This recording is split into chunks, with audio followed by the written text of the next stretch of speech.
Bloch liberation army यानी कि freedom fighters of Balochistan, उन्होंने 71 स्ट्रेटेजिक लोकेशंस को जो इनसाइड बलोचिस्तान है उसको अपने कब्जे में कर लिया है। कोऑर्डिनेटेड तरीके से बीएलए ने अटैक किया था, जिसकी वजह से खुद पाकिस्तान भी हैरान था, परेशान था, क्योंकि उसका पूरा जो ध्यान था उस समय कहीं ना कहीं भारत की तरफ था, जो ईस्टर्न बॉर्डर है पाकिस्तान का उधर की तरफ था। ऑप्शंस हमारे बहुत महदूद हैं, इसलिए एक वॉर लाइक सिचुएशन है, एक जंग की सूरत हाल है, एक इंसर्जेंसी है और इंसर्जेंट इस वक्त बहुत ज्यादा दलेर हो चुका है, दीदा दलेर हो चुका है। वो समझ रहा है कि शायद उसका अपर हैंड है। यहाँ पर जिस तरीके से बलूचिस्तान के अंदर लॉकडाउन, टाइटर मिलिट्री जो चीजें की जा रही हैं, उससे साफ आपको देखने को मिलेगा। और सीपैक का स्पेशली जो प्रहार पड़ा है, सीपैक के ऊपर जो इंफ्रास्ट्रक्चर तोड़े गए हैं, उसकी वजह से चाइना का भी प्रेशर होगा पाकिस्तान के ऊपर काफी ज्यादा। तुमने जो हमारी कत्ल की है ना, छाते जो हमारी हुई हैं, ये तुम्हारे गले है, तुम्हारे पास सबूत ही कोई नहीं है। पाकिस्तान हिंदुस्तान पर जितनी मिसाइलें छोड़ रहा है या ड्रोन छोड़ रहा है वो मेड इन टर्की है। अब आप फैसला कर लीजिए, अगर आप में से कोई ऐसा है जो मजहब के नाम पर टर्की अजरबैजान का विरोध करने से बच रहा है कि मुल्क पहले या मजहब पहले। 2004 से ये इंसर्जेंसी जारी है बलूचिस्तान में और वक्तन फवक्तन इसकी सूरत हाल खराब हो जाती है। इस वक्त सूरत हाल बहुत ही सीरियस है।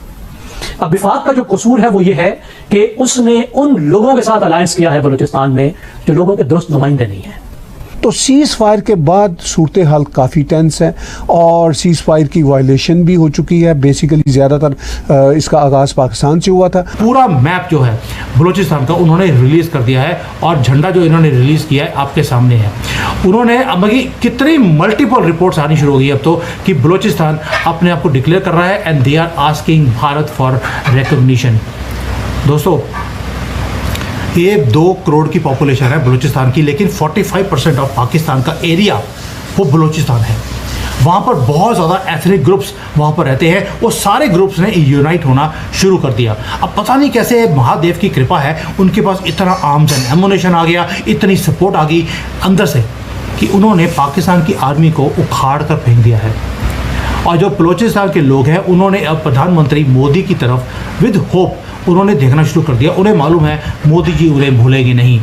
और बलूचिस्तान ने जो अपनी इंडिपेंडेंस डिक्लेयर की है उसके बाद उन्होंने बोला कि अगर मोदी जी हमें रिकॉग्नाइज कर दें और हमारी एम्बेसी न्यू दिल्ली में खोल दे, पाकिस्तान कुछ भी कर नहीं पाएगा। दोस्तों, ये पूरा टेक ओवर जो है ना, पूरे बलूचिस्तान का टेक ओवर करने में थोड़ा समय लगेगा। उसके लिए मोदी जी को और थोड़ा पुश करना पड़ेगा। लेकिन पाकिस्तान का जो कोलैप्स है वो इनएविटेबल हो गया। अभी पाकिस्तान अंदर से खाली हो चुका है। मिलिट्री की धाक जो इन्होंने बना के रखी थी फेक वाली, वो तोड़ दी हमने। और जो ये कश्मीर और इस्लाम के बेस के ऊपर पाकिस्तान जिंदा है बस उतना ही रह गया है। लेकिन उनके अपने सपोर्टर ने भी अब क्वेश्चन करना शुरू कर दिया कि भाई अगर आपने जंग जीता था तो मोदी जी तो उधमपुर में खड़े हैं, जो आपने बोला था डिस्ट्रॉय हो गया, वहाँ पे तो कुछ नहीं हुआ। और अगर आपके अंदर इतनी ताकत थी तो आप युद्ध को जीते क्यों नहीं। BLA बलोच लिबरेशन आर्मी ने एक छोटा सा ऑपरेशन जिसका नाम था हर्ब उन्होंने शुरू किया और पाकिस्तान की आर्मी ताश के पत्तों की तरह हिलती हुई दिखाई थी। और अब उन्होंने बोल दिया कि हमने 71 स्ट्रेटेजिक प्लेसेस हमने टेक ओवर कर लिए हैं।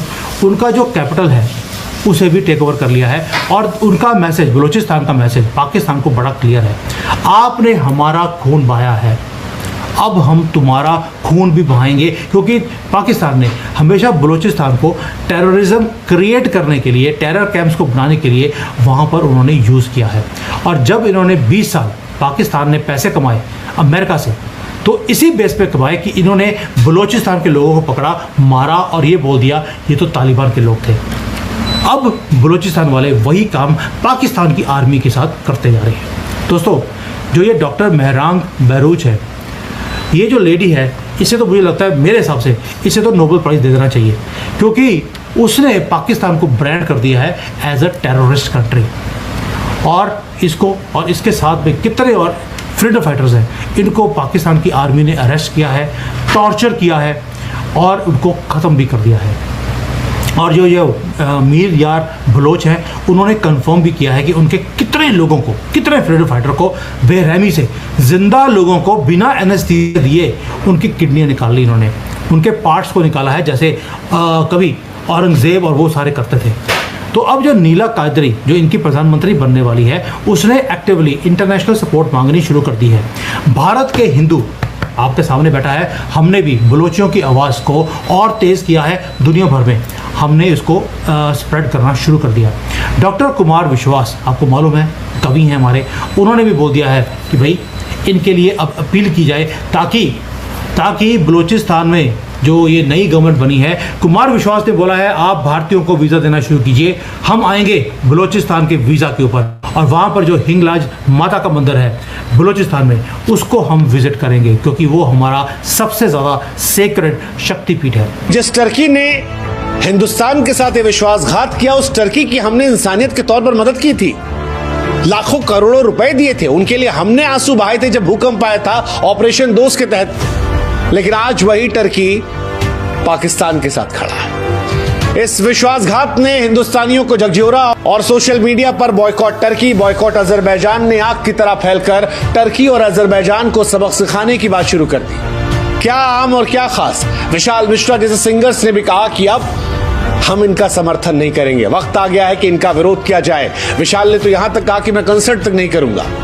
और वजह भी है क्योंकि टर्की और अजरबैजान ने भारत के सामने पाकिस्तान का समर्थन सिर्फ धर्म देखकर किया है। और अगर ये लोग धर्म देखकर पाकिस्तान का समर्थन कर सकते हैं तो सवाल ये है कि क्या हिंदुस्तानी देश देखकर इनका बॉयकॉट नहीं कर सकते? और अगर अभी भी आप में से किसी को लगता है कि भाई साहब क्यों बॉयकॉट करना, तो हम आपको बता दें कि पाकिस्तान हिंदुस्तान पर जितनी मिसाइलें छोड़ रहा है या ड्रोन छोड़ रहा है वो मेड इन टर्की है।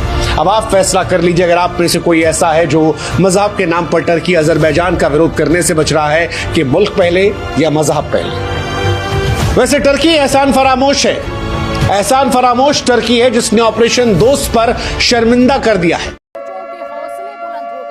बलूचिस्तान में पाकिस्तान के खिलाफ बगावत हुई, बलूचों ने पाकिस्तानी झंडे उतारने शुरू कर दिए हैं।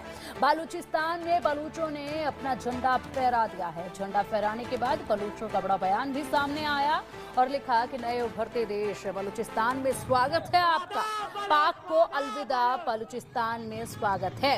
तो ये देखिए तस्वीरें लगातार सामने आ रही हैं। जाहिर सी बात है बलूचिस्तान लंबे समय से अपनी आज़ादी की लड़ाई लड़ रहा था और ऐसे में बलूचिस्तान को इंतजार था कि बस कहीं से थोड़ी सी तो यहाँ पर ऐसी कोई घटना घटित हो जिसके बाद हमारे इरादे बुलंद हो। और ऐसे में पूरी तरीके से बलूच लड़ाके जो हैं वो हिंदुस्तान पर टिकाए बैठे थे और ऐसे में हिंदुस्तान ने जब आतंकवाद पर कड़ा प्रहार किया तो इनके हौसले भी बुलंद हुए। जिस तरीके से पाक आर्मी ने इनको बेबस करके रखा हुआ था, उससे जान छुटाने के लिए, उससे आज़ादी पाने के लिए लड़ाई लंबे समय से लड़ी जा रही थी। आज़ादी की लड़ाई है और इसी के साथ अब यहाँ पर इनके हौसले बुलंद हुए।